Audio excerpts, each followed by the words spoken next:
चित्तौड़गढ़ नगर में मोहन और भोला दो भाई रहते थे। मोहन बड़ा और तेज तर्रार था, तो वहीं भोला सचमुच अपने नाम की तरह ही भोला था। मोहन भोला को बिल्कुल भी पसंद नहीं करता था।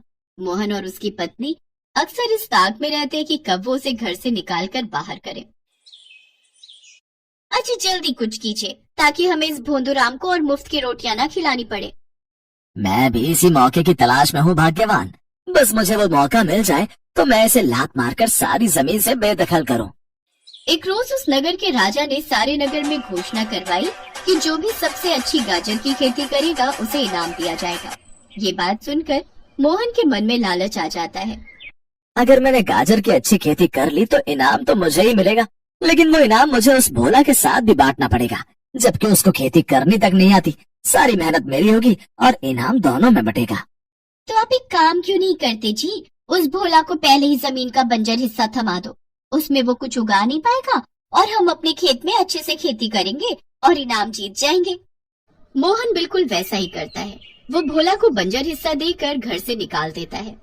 भोला, मुझे गलत मत समझना भाई, लेकिन मैं बस राजा के कहे अनुसार चलना चाहता हूँ। वैसे भी आज नहीं तो कल जमीन का बंटवारा तो होना ही था ना।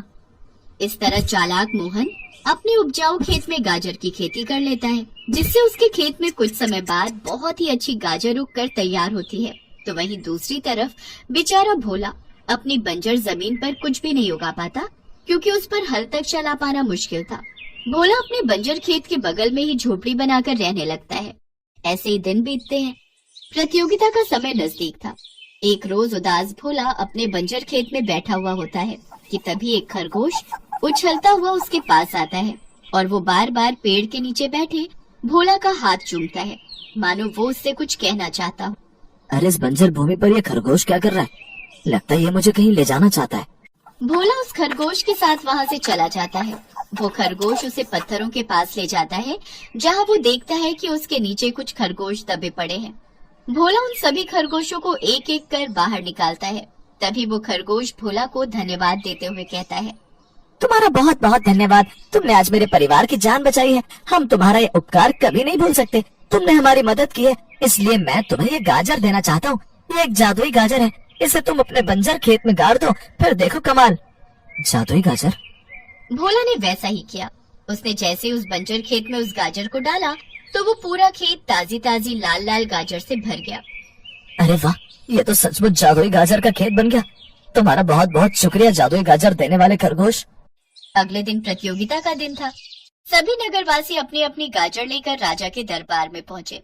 भोला भी अपनी गाजर लेकर वहां पहुंचा, जहां राजा उसकी गाजर देखकर बहुत प्रसन्न होते हैं।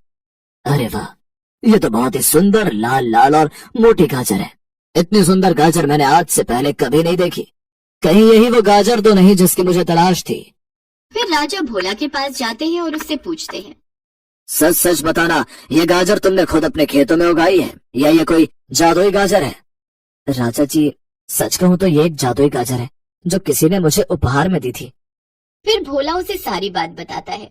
राजा प्रसन्न होकर कहता है, अरे यही तो वो गाजर थी जिसकी मुझे कब से तलाश थी। दरअसल साल भर पहले मेरी बेटी ने खरगोश का तिरस्कार किया था, जिससे क्रोधित होकर खरगोश ने उसे पत्थर हो जाने का श्राप दे दिया था, जिसकी मुक्ति का तरीका उसने खरगोश द्वारा ही दी गई जादुई गाजर को बताया था। फिर राजा अपनी बेटी के कक्ष में जाकर उसके होठों पर उस गाजर को लगाता है। जैसे ही वो गाजर उसके होठों पर लगाता है, वो पत्थर से इंसान बन जाती है। राजकुमारी दिखने में बहुत ही खूबसूरत थी। भोला उसे देखते ही आकर्षित हो जाता है, तो वहीं राजकुमारी भी भोला को अपना दिल दे बैठती है। राजा दोनों को देखते ही सारी बात समझ जाता है।